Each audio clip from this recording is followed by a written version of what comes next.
Chairman Kong and Bergensen, honorable members of the committee, thank you for inviting me to testify today on this important subject.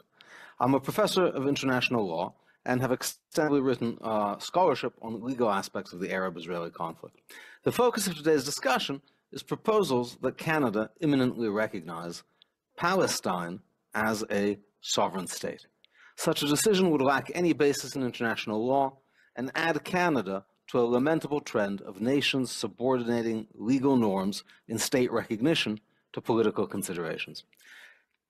Recognizing a Palestinian state would undermine Canada's commitment to the integrity of a, quote, rules-based international order. That is because the existence or non-existence of sovereign states is a matter governed by international law, and the suggested recognition would not comport with the relevant rules. The legal criteria for statehood are set out in the Montevideo Convention on the Rights and Duties of States. They are fourfold. The entity must exercise effective and independent governmental control. The entity must possess a defined territory over which it exercises that control. The entity must have the capacity to freely engage in foreign relations, and the entity must be an effective and have control over a permanent population. The Palestinian entity does not meet several of these criteria. To give just a few examples, and you can refer to my written brief for more details, the Palestinian Authority, the government, was created by bilateral agreements with Israel and possesses only those powers specifically transferred to it. Those can include control of only parts of the West Bank. The Palestinian Authority controls no part of Gaza, having been evicted by a different government, Hamas, in 2006. In short, there currently does not exist a Palestinian state under the objective criteria of international law. Canada knows this to be true, having officially declared on September 14, 2024, that it, quote, supports the creation of a Palestinian state. Supports the creation of a Palestinian state. This demonstrates that the government of Canada knows that no Palestinian state existed a month ago, otherwise it would not need to be created. And nothing since then has changed. That Palestine did not qualify as a state a month ago, it does not now. International law does not regard recognition as creating statehood. Rather, statehood must already exist on the ground. That is why Canada does not recognize the statehood of numerous national independence movements, many of whom have suffered massive oppression and have worthy historical claims. Recognition is not related to the justness of Palestinian national aspirations or the extent of their suffering.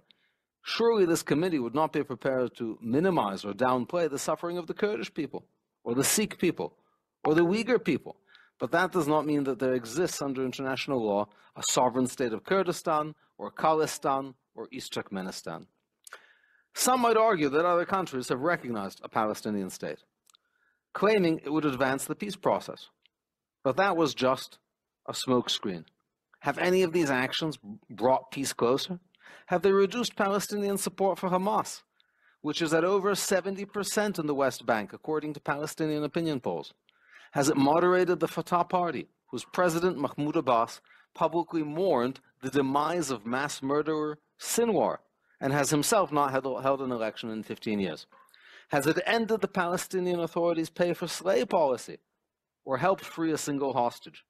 If anything, Palestinian stances have hardened because they see their international recognition strategy as an outside path to getting their demands without changing their behavior.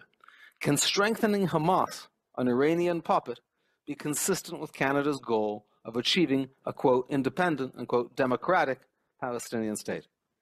Recognition in the current climate sends a message to Hamas that all of its goals, including the eventual elimination of Israel, can be achieved through vicious attacks, followed by the extensive and illegal use of their own people as human shields.